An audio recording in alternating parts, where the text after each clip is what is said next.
r/AskReddit. What is the dumbest solution to a problem that actually worked?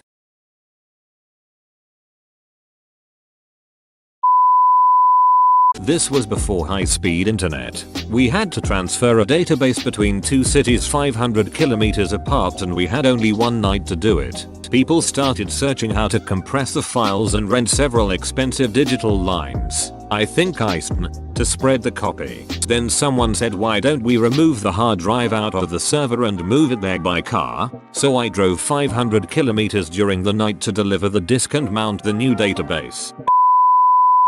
My folks were in town, and my wife and I wanted to take them to dinner. We head to a nearby mediocre steakhouse at the request of my parents, and it's around 6 p.m. The hostesses tell us there's a minimum 45-minute wait. I get suspicious, as their parking lot had barely any cars, so I peek around into their dining area. There are several open tables that would fit a party of 4. Mildly annoyed, I ask the hostesses why we can't be seated at any of these tables. They reply that they're being held for future reservations. I get on my smartphone, open the Open Table app, make a reservation for 6:15 p.m. for a party of 4, and was seated immediately. I've had that happen before too, but after booking my reservation I went somewhere else to eat. Cause duck that bullshit. Hey guys, we just wanted to thank you for your continued support. Behind the robot voice, we are real people that are working hard to achieve our goals. Please like, subscribe and interact with our videos. It means the world to us. Thanks, the Reddit Rogue team. I was working as a paramedic at a music festival when we got called to a kid tripping on acid. The guy had climbed to the top of a portable generator stadium light, so he's 20 feet in the air, on a light pole staring into this blazing midnight sun screaming, "I'm a moth, go into the flame." We had several cops, firefighters and myself standing at the base for 30 minutes discussing how to get him down without killing him or us. The entire time a crowd of people on drugs is surrounding us to see how it all plays out. Do we get a ladder truck and try to coax him down? What if he won't go? Do we spray mace up there? What if he falls? All of a sudden this greasy looking janitor walks up, turns off power to the generator, turns on his flashlight and aims it at the Mothman. Dude looks at the flashlight on the ground, scambles down and follows it to the medical rent like a puppy about to get a snack. I'm embarrassed that none of us thought about that. My stepdad was taking a sat-nav back to the shop as it was acting strange, but the bloke serving him refused to take it as the warranty only covers physical damage, not accidental damage. So he just drop-kicked it lightly and the bloke just casually said that'll do sir and went out back to get a replacement. Wasn't too sure what to think about that. It's simple. The shop assistant gets paid enough to be there and has to explain himself to other people if the rules aren't followed exactly, but isn't paid enough to actually care. I called about a pothole at the entrance of my store. They said since it was in my entrance, I'd have to pay for it. I called back as a concerned citizen and it'll be fixed in 72 hours. There was a nursing home in Germany and the patients with dementia kept wandering off. They installed a fake bus stop in front of the nursing home so when dementia and patients got out of the building, they would go sit at the fake bus stop and wait for the non-existent bus. The bus stop was clearly visible from the main offices, so whenever staff saw someone out there, they would just go and retrieve them. Solved the problem completely. Dementia wards in hospitals in New England, USA, are pretty common to have something like a bookcase painted over the doors to prevent the same sort of thing. Edit. No, it's not a fire hazard. Any mentally competent person can discern it as a door. I went to cancel a doctor's appointment and they said it was a $200 charge without a week's notice. I asked how much it was to reschedule. They said it was free. Okay, so I need to reschedule for 2 weeks out. Is 3 weeks okay? Yep. Alright. You're all set for 3 weeks from now. Anything else I can do for you? Yes. I need to cancel my appointment. We need a week's notice. My appointment is 3 weeks away. Oh. Okay. Sure. Thank you. Couldn't believe it worked. Edit. Well, crap. My most upvoted comment is a story about me conning some poor receptionist. I'm a schmuck. They lost in their own game. Mayo, good job man. I'll try this if something like this happens to me. Thanks. As others have mentioned, the same thing works with hotels. It also works with internet companies. 2-year contract with Comcast. They tell me I have to pay an early termination fee. You can upgrade internet speeds and choose a new package without a contract. Then cancel. Worked for me. Comcast will let you duck them over in this case because game recognizes game. Ceterum autem censea Comcast messi delendum. Our family cat hated our family dog. Rubbed the dog all over with fresh catnip. New best friends. And here I am now, wondering if I could befriend a lion doing this. Next year's Darwin Award nominee right here. Something similar. We had a problem with my dog just trashing all of her toys as soon as she got them. So we put a stuffed rabbit, or something, in a bin with our dirty laundry. She loved that rabbit because it smelled like us. Never destroyed it, just carried it around. Luckily it didn't go the other way and destroy all your laundry. I once owned a Subaru and drove a half-hour away to a friend's house. On the way home, the brakes lost all their fluid. When I stepped on the brake pedal, the car just coasted. This was in the middle of a blizzard. Nobody else was on the road, so in my head, it made the most logical sense to drive it home right then and there, rather than wait for a tow truck during a blizzard. I took back roads and stayed in first or second gear, 20 miles per hour at most, and braked to a stop with the emergency brake. It was really easy in retrospect. Dumb, but easy. That's why it's called an emergency brake. It relies on a cable, so when your car's hydraulic brake system fails, you can still slow to stop. Takes a lot longer. Only pointing this out because I've actually heard people say they thought emergency brake meant use in case of emergency, like, U-hop, an accident happened in front of me and I need stop instantly, pulley brake. That's how you escalate emergencies. Back when I was in 6th form at school, we had new sofas in the common room. A room where our year could hang out and relax, work, listen to music on our time off. They had been there only a couple of days before one of the legs snapped off one of the sofas. Now we could have attempted to fix it, or just left it missing a leg, but there were often checks and cleaners moving furniture would have noticed it was broken and we would have got in trouble for not respecting school property. So we did the only sensible thing, which was break all the legs off the sofa, and then all the sofas in the room so they were all at the same height. We stashed the legs in the ceiling, and nobody knew a thing. Nurses here will recognize this one. Once I was dealing with an extremely agitated and fearful Alzheimer's patient who had been sundowning since 3 p.m. Sundowning is an occurrence in some Alzheimer's patients where their mental function gets worse and worse as the day goes on once it starts to get dark. In a hoe, this sweet old lady was having an absolute fit. All through my shift, night shift yay, I was running in and out of her room. The bed alarm kept going off. She was so confused, afraid. I desperately wanted her to go to sleep. Mind you, I had 7 other patients. I finally walk her out to the nurse's station and plop her down in a seat next to me while I do my charting. She is yelling at me and throwing things. I've had it at this point and I'm running out of ideas. I finally look at her and say, how will I ever finish with a wash? My husband will be so mad when he gets home. Would you help me finish? She looks me right in the eye, clear as day, and says, damn it sister, don't you ever learn? Give me that laundry. Haha, so I grab a stack of folded towels and mess them up real quick and plop them in front of her, and she folded all of them.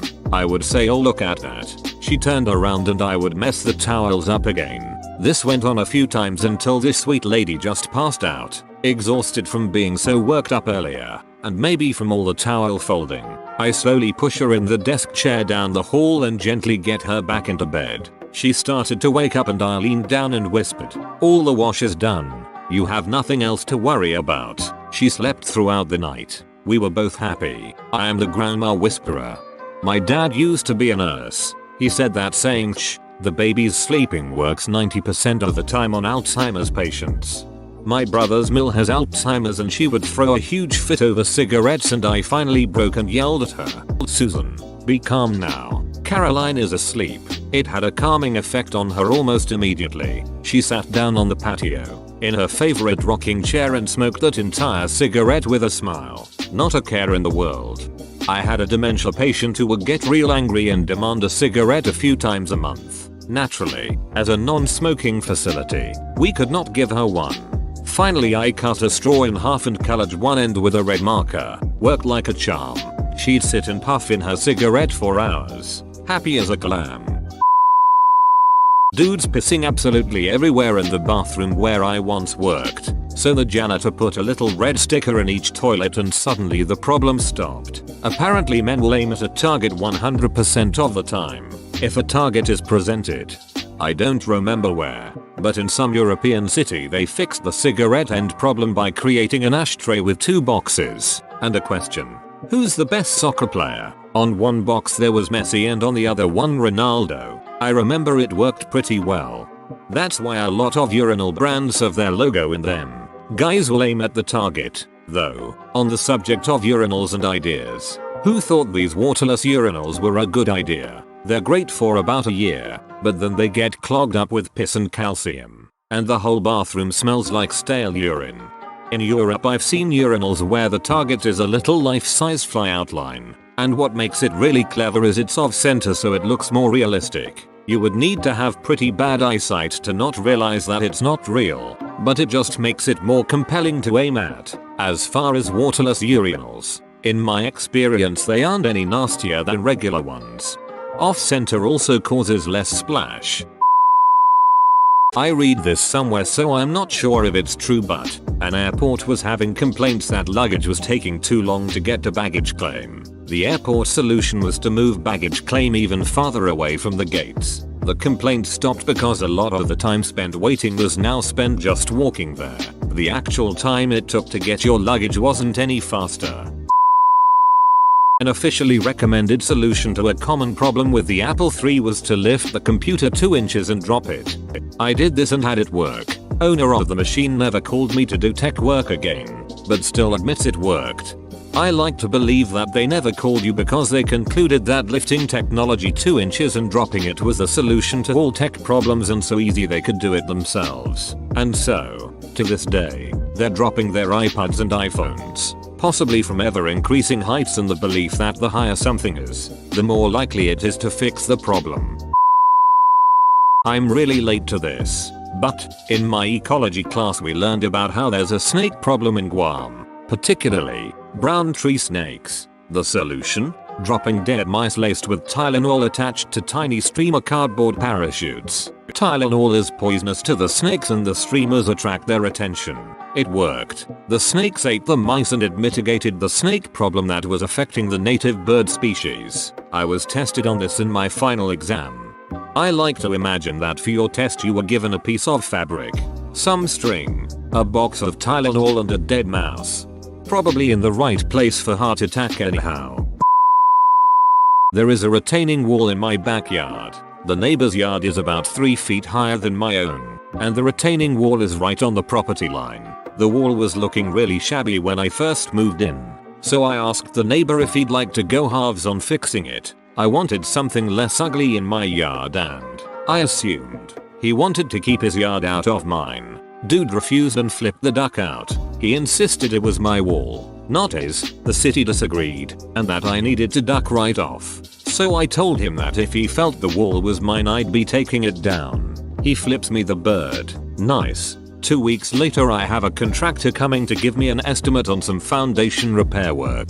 Nothing major. Some carbon fiber reinforcements to be added. I was also breaking up a small concrete slab on the side of my house not facing this neighbor. So the contractor arrives. I go to greet him in the backyard with a sledgehammer over my shoulder. We had some brief discussions outside. Went inside and he did his thing. Then we talked for a while outside a bit longer. All the while I'm holding this stupid sledgehammer. Neighbor comes over 15 minutes later and is seriously freaked out because he assumed that I was about to take down the wall and was hiring this guy for, well, something related. He agrees to get the wall repaired at his expense because he really doesn't want me to demo the wall. In the end, he had the old wall removed and re-poured and I hired a mason to do some nice looking stonework over the poured concrete. I got a nicer looking yard and he took care of his dilapidated property all because I happened to be outside with a sledgehammer.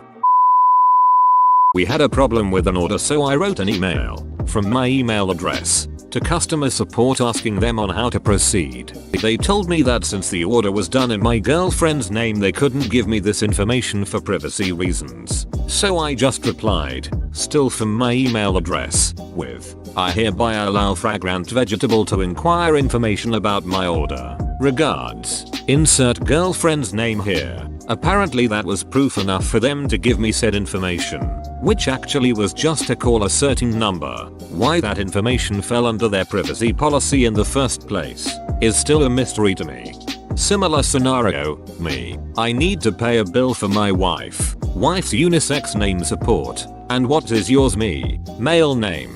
Support. You are not on the account so I cannot take payment. Hang up and immediately call back. Get the same support person. Me. Hello, my name is wife's unisex name, and I would like to make a payment support. Hello, wife's unisex name. No problem. Can I get the name on the credit card? Me. Male name. Payment made. Edit. Formatting edit to change B gender wife name to wife's unisex name.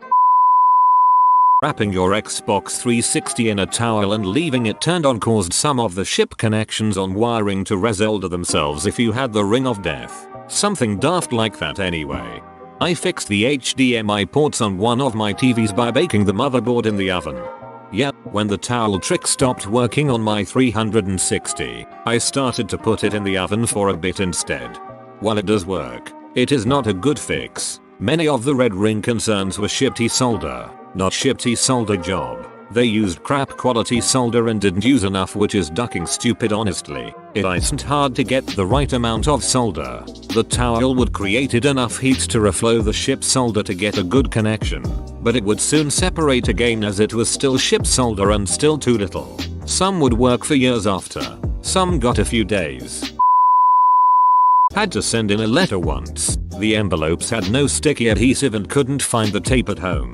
My dad, who's pretty much as old as Confucius, just grabs a grain of rice out of my bowl and used it as the adhesive. It worked so well. Edit. Since people keep asking, it was just cooked white rice I was eating for dinner. Believe it or not, this was a standard practice in India a few decades ago. 1 cup of rice every day during the kite season. Good times. When my dad was growing up in Brazil, him and his friends used to have kite fighting competitions, where they'd mash up rice, break out some glass, combine the two, coat the kite string with it, and attempt to cut one of the other friend's kite down. We do the exact same thing here in India.